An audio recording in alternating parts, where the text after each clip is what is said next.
Olivier Servat. Claude Danican. Olivier Servat, bonjour.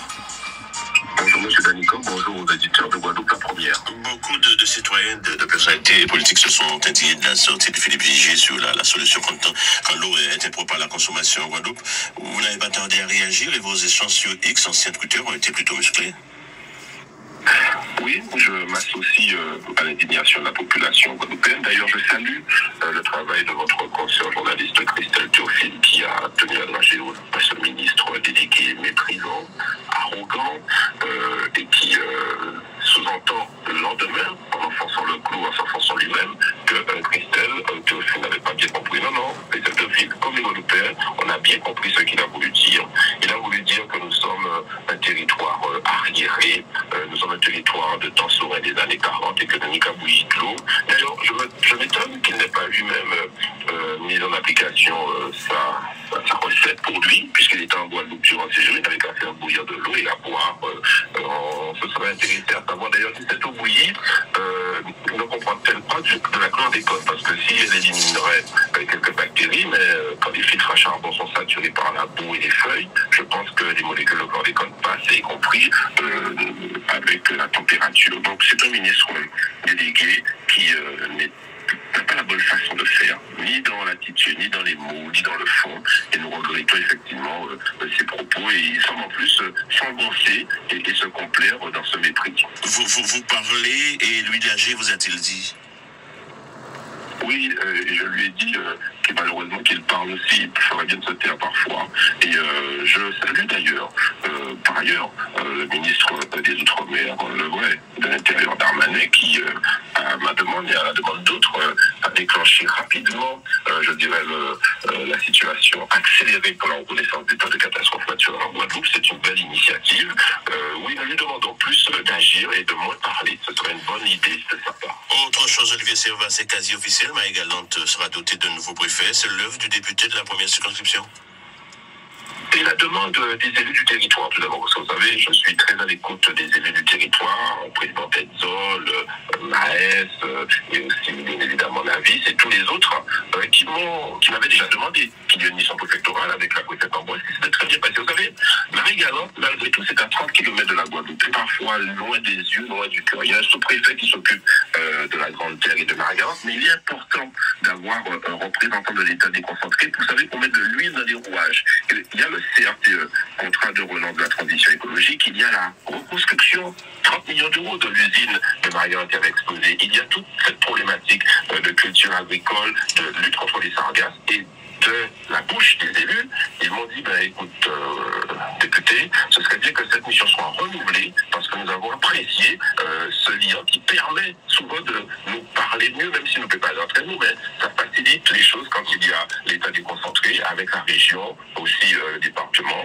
Et je suis satisfait que les élus de tous bords à l'Assemblée nationale, et y compris avec un avis favorable du gouvernement, aient accepté cette mission renouvelée. C'est important parce que Marie-Galante, vous le savez mieux que moi, je ne vais pas décrire la dépopulation, je n'écrirai pas la double insularité, et toutes ces problématiques méritent d'avoir un préfet en lien avec le sous-préfet de zone et du préfet de Guadeloupe, de regard précis et au quotidien sur ces problématiques qui méritent effectivement un traitement particulier. Donc je suis effectivement très, très satisfait et très fier de cette avancée. Le budget Outre-mer a été abordé en commission de finances et sera examiné à l'Assemblée nationale le 6 novembre. Le ministre Philippe Vigier se félicite d'une augmentation de 7%. Pas assez, dites-vous, et grâce aux efforts des parlementaires ultramarins, vous êtes en passe d'obtenir une relance de 1,8 milliard. Oui, bon, malheureusement, entre vous et moi, Claude Danican, cette rallonge de 1,8 milliard sera retoquée par 49.3. Alors, le ministre Vigier dit, oui, il se satisfait d'augmentation de 7,5, mais en même temps qu'il a fait ça, en même temps qu'il nous balance un amendement scélérat par l'intermédiaire, je dirais, du rapporteur général au budget Cazeneuve, où ils nous prennent 160 millions d'euros sur l'aide à l'investissement des entreprises. Je prends un temps sur ça parce que c'est important, M. Danican. Je dénonce, et pas que moi, tous les députés ultramarins l'ont fait. Par exemple, ils veulent remettre en cause la défiscalisation sur les véhicules de location touristique. Je m'explique vite. Il y a par exemple des grosses boîtes comme Europcar et les autres qui arrivent à avoir des accords des concessionnaires pour pouvoir louer un véhicule 2 ans et que le concessionnaire le rachète. C'est pour ça qu'ils vous louent 120 € par jour. On a des petits loueurs de véhicules qui, eux, arrivent à faire de la défiscalisation, c'est-à-dire à acheter le véhicule avec une aide de 30% tout de suite. Et selon ces dires, les petits ne seront pas touchés, hein, selon ces dires. Ouais, donc... C'est faux, ils sont en train de comprendre ça, ils ont fait marche arrière sur ça, ils doivent faire marche arrière sur ça. Si les petits seront touchés, j'explique pourquoi. Parce que ce petit loueur, M. Danican, il achète son véhicule grâce à la défiscalisation, grâce à cette aide de trésorerie de 30%, et il amortit ce véhicule sur 48 mois, ce qui permet à ce que des touristes ou des locaux puissent louer des véhicules plutôt à 30 € ou 25 € avec un prix raisonnable. S'ils détruisent ça, ils vont détruire les petits, je dirais, loueurs de véhicules. Autre chose. Imaginons que vous et moi, nous puissions vouloir rénover une maison, construire une maison pour pouvoir la louer en Airbnb à des touristes. Eh bien, ils ont déjà arrêté ça aussi et ils veulent permettre uniquement à des chambres d'hôtel de plus de 50 chambres d'être réhabilitées. C'est une bonne chose, mais ils ne doivent pas détruire cette affaire-là. Donc on est et vous allez vous y opposer, en tout cas vous battre contre ça. Sur la réforme du RSA, Olivier Servan, les sénateurs, les députés se seraient mis d'accord. Ceux qui espèrent bénéficier du RSA devront travailler 15 heures par semaine. Ce n'est pas encore adopté, mais cela fera l'objet de vote le 9 novembre. Vous y êtes favorable?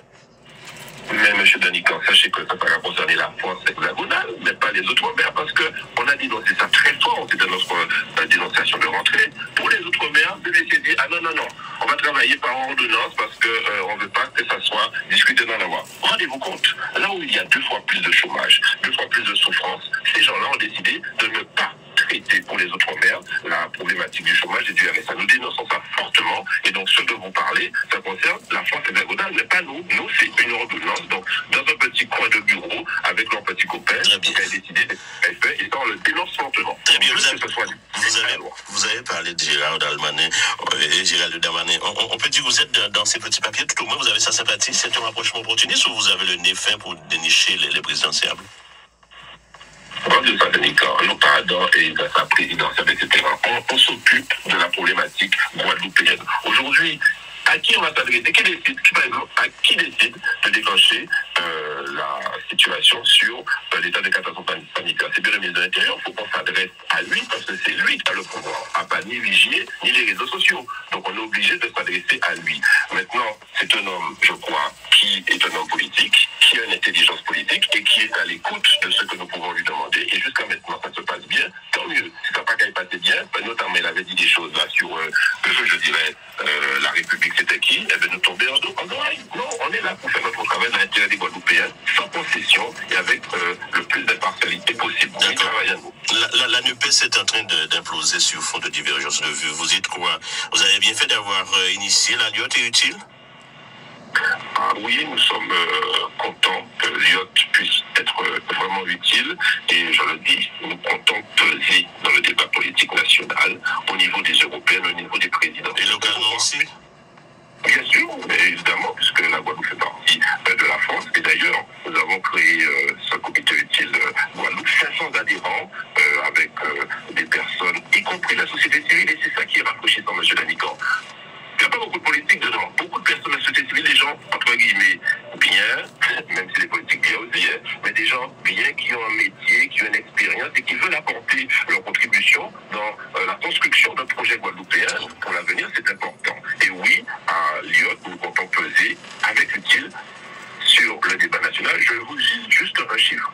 On a aujourd'hui 500 adhérents utiles en Guadeloupe. Vous multipliez ça par 100 départements, ça vous fait 50 000 adhérents, ça fait le plus beau parti de France. C'est pas forcément mathématique le raisonnement. Olivier Servan, merci et bonne journée. Merci à vous, M. Danican.